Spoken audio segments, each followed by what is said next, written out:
अच्छा, तो क्वेश्चन था कि आपने सबसे पहले एक वेरिएबल बनाना था रेनबो कलर के नाम से, जो कि होगा टाइप स्ट्रिंग का। इसको आपने कोई भी वैल्यू दे देनी थी। फॉर एग्जांपल मैं इसको वैल्यू दे देता हूँ वॉयलेट की। तो फिर उसके बाद आपने जो दूसरा काम करना था वो ये था कि इसको चेंज करना था। तो आप सिंपल कर सकते हो कि rainbow colour equal to gender कर देता हूँ मैं इसको। तो ये इसका जो पार्ट 1 था वो पूरा हो गया कि सबसे पहले आपने एक रेनबो कलर टाइप की स्ट्रिंग बनानी है और उसके बाद आपने उसको चेंज कर देना है किसी भी दूसरी वैल्यू से। फिर दूसरी बात थी कि आपने एक बनाना है ब्लैक ब्लैक कलर का वेरिएबल ब्लैक कलर, ठीक है, और ये भी होगा टाइप स्ट्रिंग का, और इसकी मैं वैल्यू असाइन करता हूँ ब्लैक। और ये करना था कि इसकी वैल्यू जो है दोबारा चेंज ना हो सके। तो उसके लिए हमने पढ़ा था कि जो वैल्यू होती है उसकी वैल्यू एक दफ़ा जब हम कोई डिफाइन कर देते हैं तो उसको चेंज नहीं कर सकते। ठीक है, अभी मैं इसको चेंज करने के लिए ट्राई करता हूँ। तो ये क्या कहता है, एरर दे रहा है, ठीक है, कि वैल कैन नॉट बी रीअसाइंड, कि मतलब ये कि वैल्यू जो होती है वो चेंज नहीं हो सकती। तो ये इसका पहला वाला क्वेश्चन था, क्वेश्चन नंबर 2। उसके बाद था कि try to set rainbow colour to null. ठीक है, इसको हम कोशिश करते हैं नल से इनिशियलाइज करने की।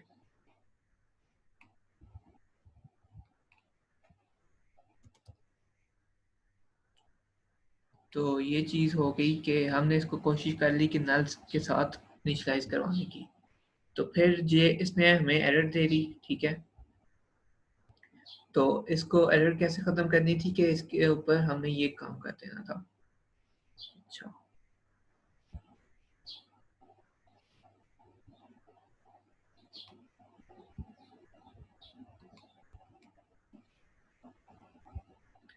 सॉरी इधर नहीं था।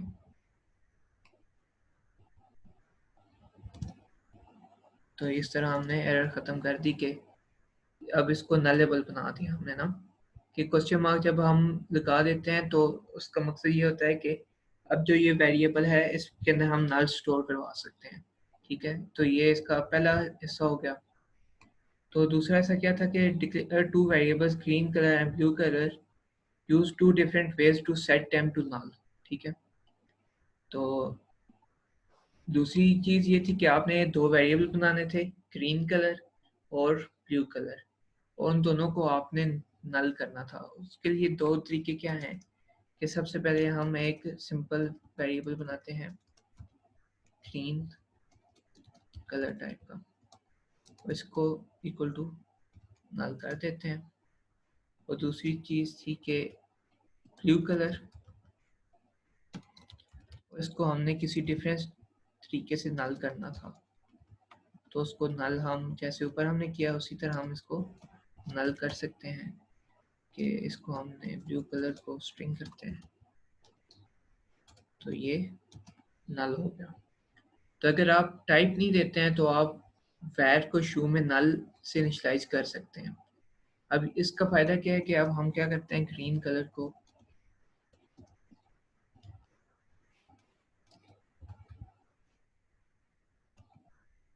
ऐसे जब करते हैं तो ये क्या कहता है कि इसमें एक नथिंग टाइप की एक टाइप हो जाती है। ठीक है, तो इसको हम आगे स्टडी करेंगे कि इसको हम कैसे अपने प्रोग्राम के अंदर यूज़ कर सकते हैं।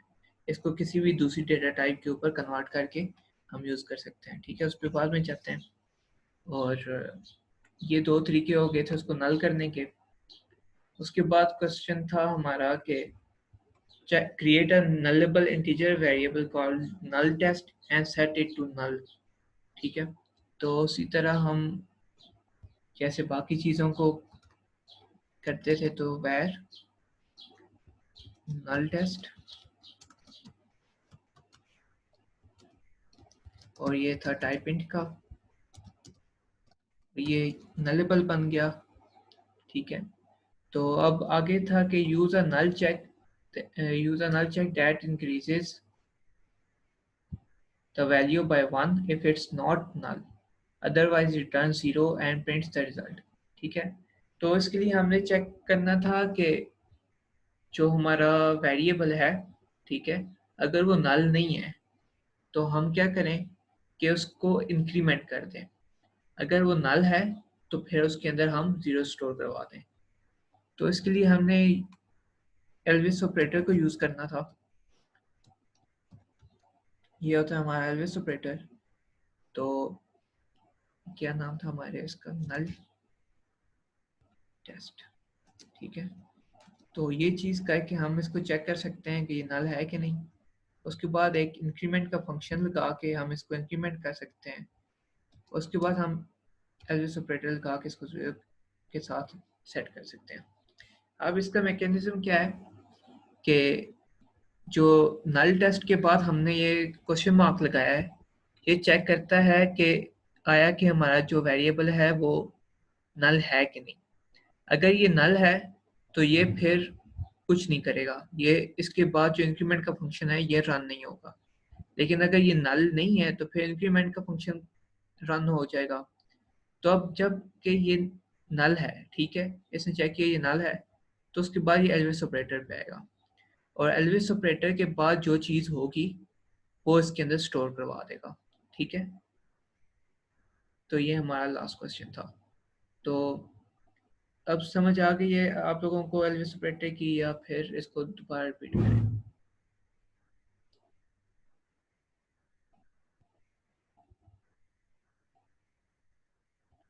क्या रहा था आपके पास?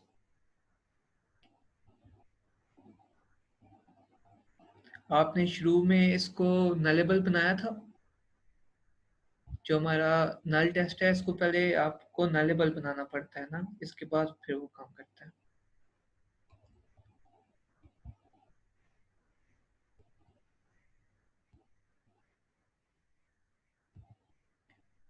चलिए ठीक हो गया। उसके बाद जो बाकी सारे क्वेश्चन हमारे हो गए, उसके बाद जो चीज़ है कि वो है हमारे पास के जैसे हम बाकी लैंग्वेजेस के अंदर मल्टीपल वेरिएबल्स डिक्लेयर करते हैं, तो उसी तरह हम इसके अंदर भी डिक्लेयर कर सकते हैं नहीं। ठीक है, तो उसका जो आंसर है वो है नो। ठीक है, उस तरह नहीं हो सकता जैसे जावा के अंदर हम करते हैं। लेकिन एक चीज़ हो सकती है कि आप जब डिक्लेयर कर रहे हो अपने वेरिएबल्स को,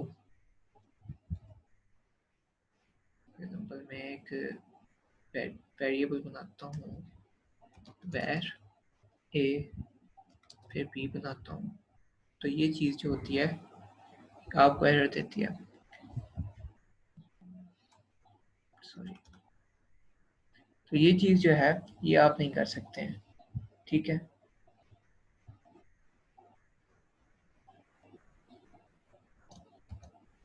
ये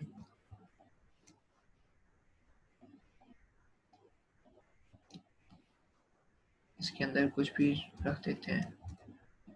ठीक है, इसके बाद दोबारा वैर लगा के आप इसके अंदर कुछ हो, सॉरी इधर सेमीकोलन, तो दोबारा वैर लगा के आप यहाँ पे कोई और चीज़ डिक्लेयर करते हो, ये स्ट्रिंग है,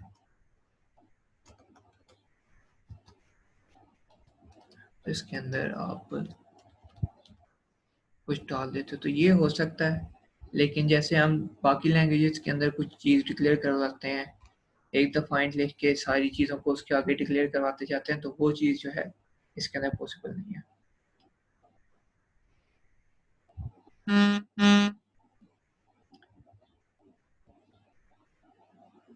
चलिए ठीक है, इस ऑपरेटर को दोबारा रिपीट कर देते हैं। काशिफ, आपका क्वेश्चन क्लियर हो गया? जी काश भी क्लियर है, आगे चलें। ठीक है, एल्विस ऑपरेटर को एक दफ़ा दोबारा रिपीट कर लेते हैं। तो एल्विस ऑपरेटर जो यूज़ होता है वो इसलिए यूज़ होता है कि जब हमारे पास कोई चीज़ है वो नल है। ठीक है, तो जब हम उसके ऊपर कोई ऑपरेशन परफॉर्म कर रहे होते हैं, तो अगर तो वो नल है, ठीक है, तो फिर वो हमें एरर दे देगा, हमारा प्रोग्राम जो है ब्रेक हो जाएगा। तो अगर वो नल है तो हम उसके अंदर कोई डिफ़ॉल्ट वैल्यू स्टोर करवा सकते हैं यूजिंग एल्विस ऑपरेटर। ठीक है, तो फॉर एग्जांपल हमारा एक वेरिएबल है, उसका नाम है सुदेश।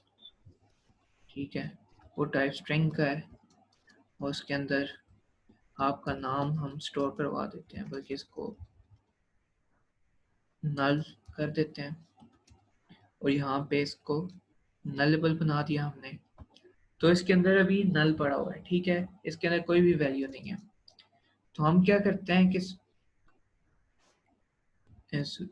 सुदेश के अंदर सॉरी प्रिंट करते हैं सुदेश को।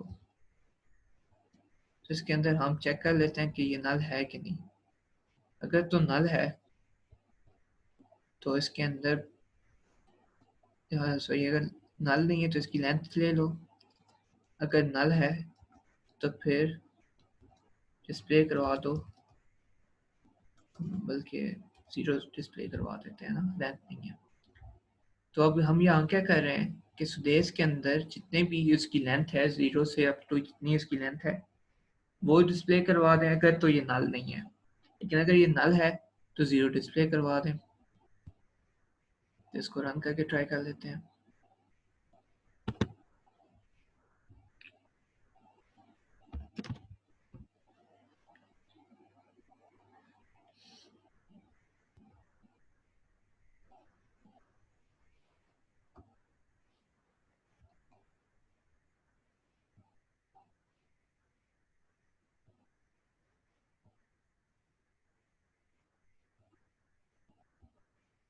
तो यहाँ पे हमारे पास जीरो डिस्प्ले हो गया। ठीक है, अब इसके अंदर हम आपका पूरा नाम लिख देते हैं। तो अभी देखते हैं क्या डिस्प्ले होता है।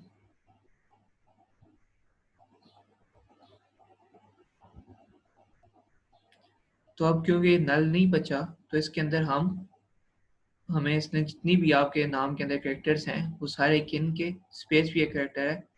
तो 0 1 2 3 4 अप टू खाली, तो फिर स्पेस जो है 14 कैरेक्टर बन रहे हैं। तो ये 14 कैरेक्टर इसने डिस्प्ले करवा दिए। सही है, अब क्लियर हो गया एल्विस ऑपरेटर।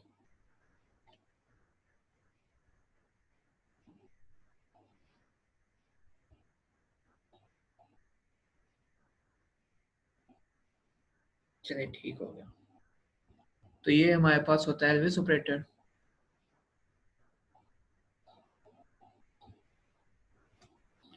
तो आज जो चीज़ हम करेंगे वो है सबसे पहले कि हम यूज़र अपने प्रोग्राम के अंदर यूज़र से इनपुट कैसे ले सकते हैं।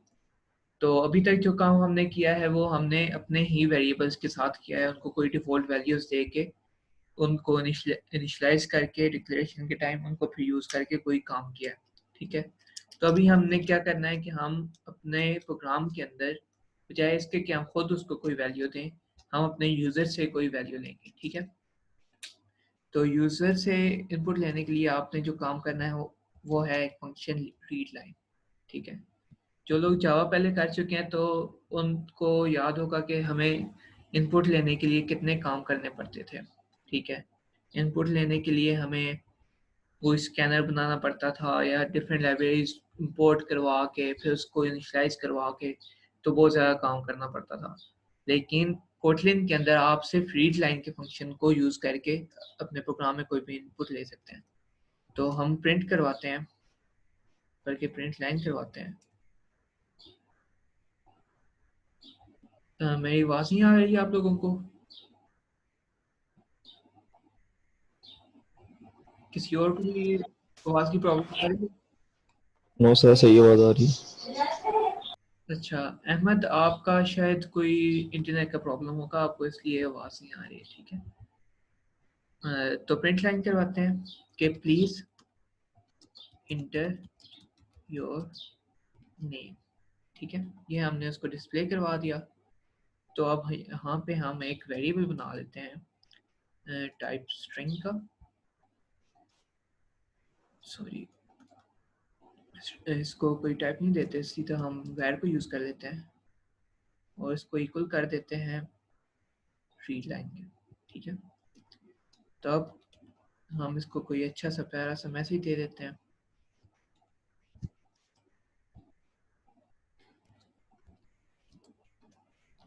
फिर हम यहाँ पे अपने डॉलर साइन को दोबारा यूज़ करते हैं उसके नाम के लिए।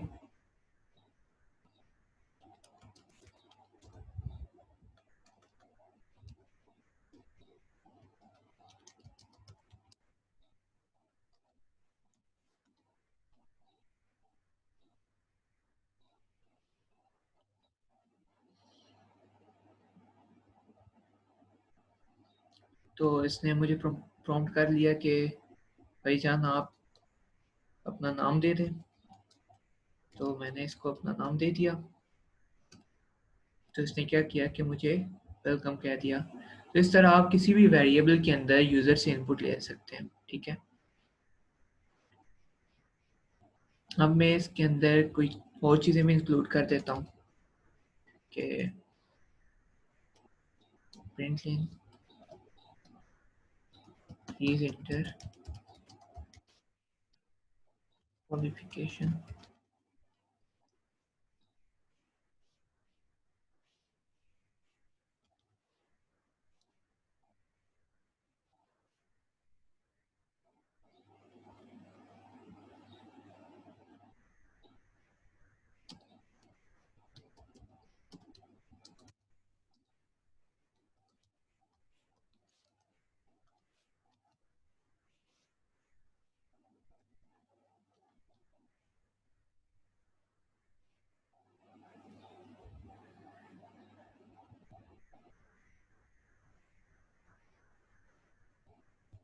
तो इसको मैं अपना नाम देता हूँ पहले।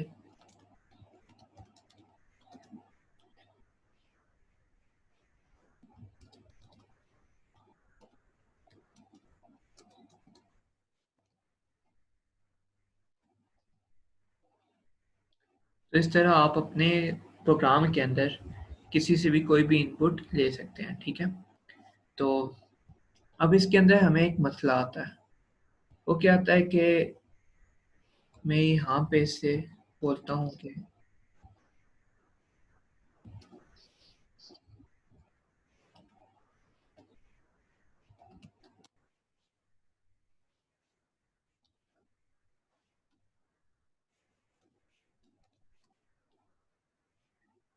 अब मैं यहाँ पे एक एज के लिए वेरिएबल बना लेता हूँ। इसके अंदर भी रीड लाइन कर देता हूँ और फिर मैं कहता हूँ कि age equals age dot plus 10, ठीक है।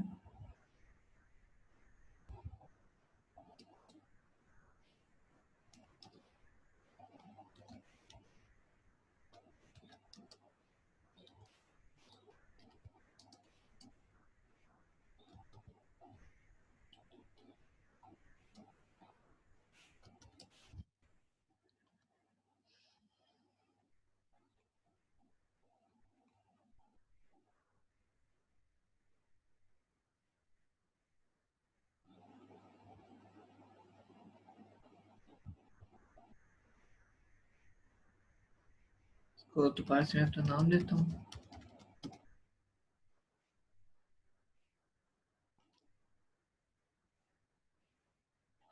तो अभी इसने हमें मसला क्या दिया कि जब हमने इसके अंदर 22 इनपुट दिया है और इसके अंदर 10 ऐड किया है तो ये 22 10 बन गया है। तो मैं 2210 साल का हो जाऊंगा 10 साल बाद।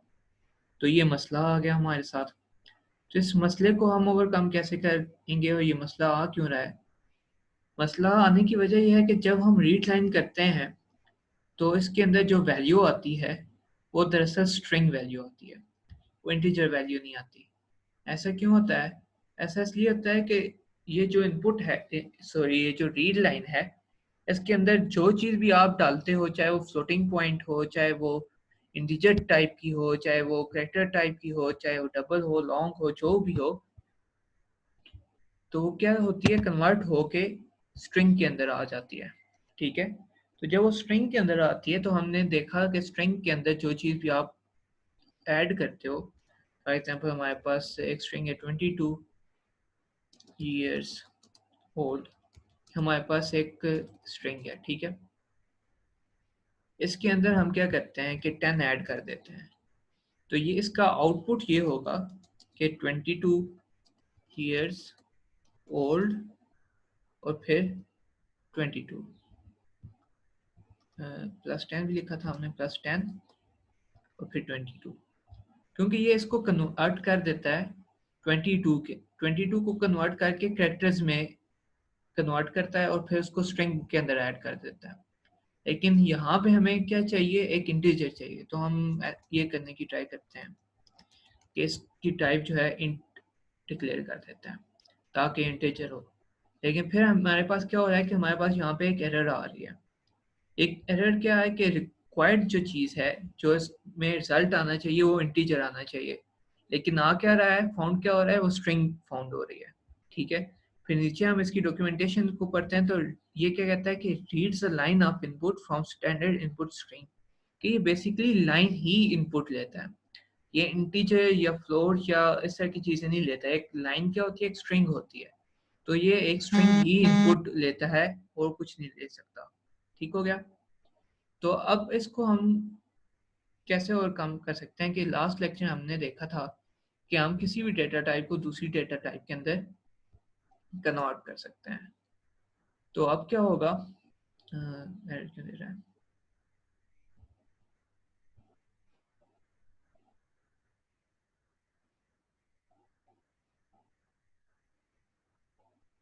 अच्छा इसको नॉन,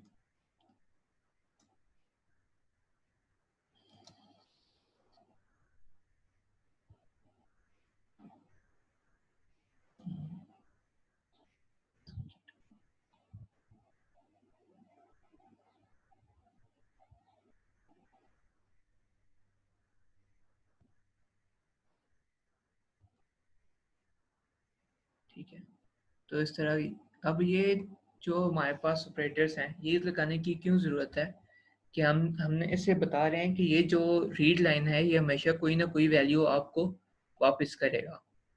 कैसे कि हो सकता है कि वो जो है कुछ भी इनपुट ना दे, अगर कोई ऐसा फंक्शन है कि वो इनपुट दे ही नहीं रहा, ठीक है। तो अगर वो इनपुट नहीं दे रहा तो फिर जब टू एंड के पास कोई खाली इनपुट जाएगी, नल जाएगा, तो टू एंड जो है वो क्रैश कर जाएगा, ठीक है। तो इसलिए हम इसके साथ प्रॉमिस कर रहे हैं कि ये जो चीज़ है ये कोई ना कोई इनपुट देगी। लेकिन अगर ये इनपुट नहीं देता तो फिर क्या कर सकते हैं हम कि इसके अंदर कोई डिफ़ॉल्ट वैल्यू स्टोर करवा सकते हैं वापस अपने एलपीएस ऑपरेटर को यूज़ करके, कि अगर रीड लाइन में से कोई इनपुट नहीं आती तो फिर आप क्या करो, इसके अंदर ज़ीरो स्टोर करवा दो, ठीक है। लेकिन रीड लाइन क्योंकि हमेशा इनपुट देता है, जब तक आप इनपुट नहीं देते तब तक आप इससे आगे बढ़ ही नहीं सकते, तो इसलिए यहाँ पे हम ये बूम ऑपरेटर लिखा देंगे, बूम ऑपरेटर लिखा देंगे ताकि ये जो हमारा काम है ये कर चल जाए। तो अभी इसको हम दोबारा रन करके ट्राई करते हैं कि अभी ये हमारा काम हो रहा है कि नहीं।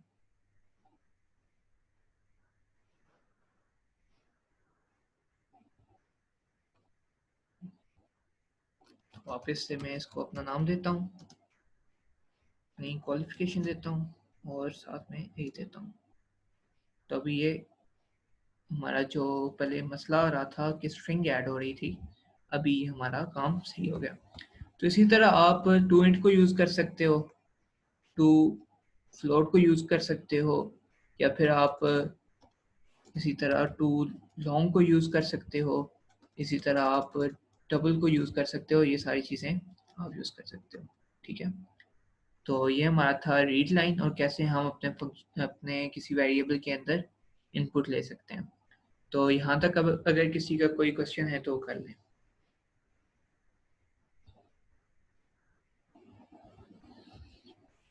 सर टू इंट का एक बार फिर बता दें। जी सर टू इंट का एक बार फिर बता दें। अच्छा, तो हमारे पास मसला क्या आ रहा था, दोबारा हम अपना मसला देख लेते हैं पहले।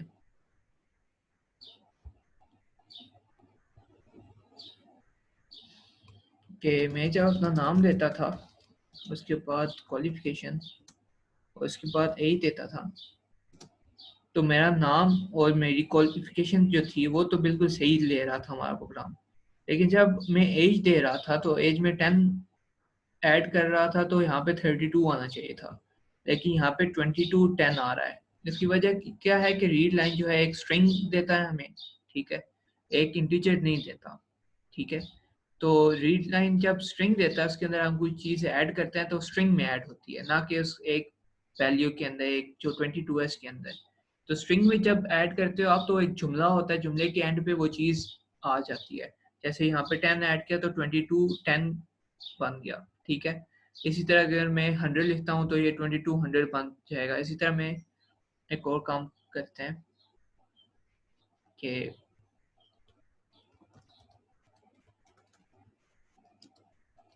मैं इसके अंदर अपना नाम देता हूँ, अपनी क्वालिफिकेशन देता हूँ, और उसके बाद मैं एज की जगह एज लिख देता हूँ। तो अभी क्या हुआ, एज के अंदर 10 ऐड हो गया और एज 10 बन गया। तो ये बेसिकली आपको स्ट्रिंग रिटर्न कर रहा है। लेकिन हमें क्या चाहिए, हमें एक इंटीजर चाहिए जिसके अंदर हम कोई चीज़ प्लस कर सकें, ठीक है। 22 के अंदर 10 प्लस करके 32 बना सकें उसको, ठीक हो गया। तो उसके आगे हम क्या करेंगे कि जो हमारी एक आ रही है वो स्ट्रिंग आ रही है उसको कन्वर्ट कर देंगे टू इंट के लिए, ठीक है। लेकिन टू इंट कहता है कि हो सकता है तुम जो है पागल आदमी हो, तुम मुझे स्ट्रिंग की वैल्यू के बजाय तुम मुझे कोई नल वैल्यू दे दो, मेरा तो नुकसान हो जाएगा, नल को मैं क्या करूँगा, ठीक है, मेरा जो पॉकेट है वो तो खाली हो जाएगा। तो हम इससे प्रॉमिस करते हैं कि भाई हम तुम्हें स्ट्रिंग ही देंगे। तो प्रॉमिस मैंने आपको लास्ट लेक्चर में बताया था कि ये बूम बूम ऑपरेटर है। तो ये बूम बूम करके उसको बोलता है कि भाई बस खुश हो जाओ, तुम्हें स्ट्रिंग मिलेगी मिलेगी, मेरा वादा है कि तुम्हें कुछ ना कुछ मैं ज़रूर दूंगा, चाहे वो स्ट्रिंग दूं चाहे वो इंटीजर दूं, जो भी दूं मैं तुम्हें दूंगा ज़रूर, ठीक है। तो ये भी खुश हो जाता है, इसके पास जो रेड लाइन आ रही होती थी वो भी ख़त्म हो गई अब। तो अब ये क्या करेगा कि यहाँ से स्ट्रिंग लेगा उसको इंटीजर में कन्वर्ट कर देगा। स्ट्रिंग क्या थी हमारे पास, 22 पहले एज अ स्ट्रिंग था, ये गया टू इंट के पास। जब ये टू इंट के पास गया तो इसने इसको थोड़ा समझाया, इसको बताया कि भाई तुम स्ट्रिंग नहीं हो, तुम इंटीजर हो, तो इंसान बन जाओ, इंटीजर में कन्वर्ट हो जाओ। तो ये जो 22 था वो स्ट्रिंग से कन्वर्ट हो गए इंटीजर में आ गया। जब ये इंटीजर बन गया तो जब इसके फिर इसके अंदर हमने 10 ऐड किया, तो अभी हम देखते हैं कि इंसान बना है कि नहीं बना। इंसान तो नहीं, ये इंटीजर बना है कि नहीं बना। तो इसके अंदर हम लिखते हैं काशिफ महमूद PSSC 22। तो अल्लाह के फजलो करम से ये जो है अब माशाल्लाह से इंटीजर बन गया। तो ये सारी चीज़ थी कि कैसे हम इनपुट ले सकते हैं और इनपुट को कन्वर्ट कर सकते हैं किसी भी दूसरी डेटा टाइप के अंदर, ठीक है। अब समझ आ गई है।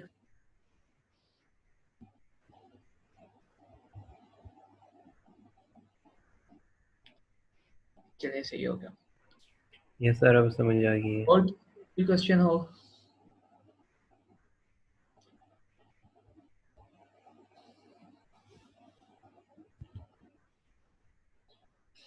कोई क्वेश्चन नहीं है?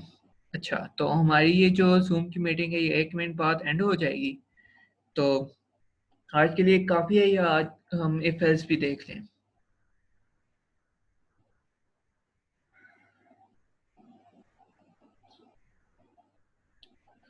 आप सब बता दें कि फिर हम आज ही इफ एल्स को भी देख लें या काफ़ी है? सब बताएं ताकि मुझे सबका एक अंदाज़ा हो जाए ना कि सब किस लेवल पे हैं। अच्छा, चलें ठीक हो गया। तो आज आपको इनपुट की भी असाइनमेंट मिल जाएगी, ठीक है। आपने ऑपरेटर्स भी पढ़ लिए हैं कि कैसे आप किसी चीज़ को ऐड कर सकते हो, माइनस कर सकते हो। तो आपको प्रैक्टिस के लिए, हाँ जी, बेशक आप प्रैक्टिस करें। आपको प्रैक्टिस के लिए मैं एक नई असाइनमेंट आज दे दूँगा, तो वो आपने करनी है, ठीक है। ठीक है, असाइनमेंट में आपको भी भेज दूँगा, कोई मसला नहीं उसका। जी अलिशा, आपका क्वेश्चन है?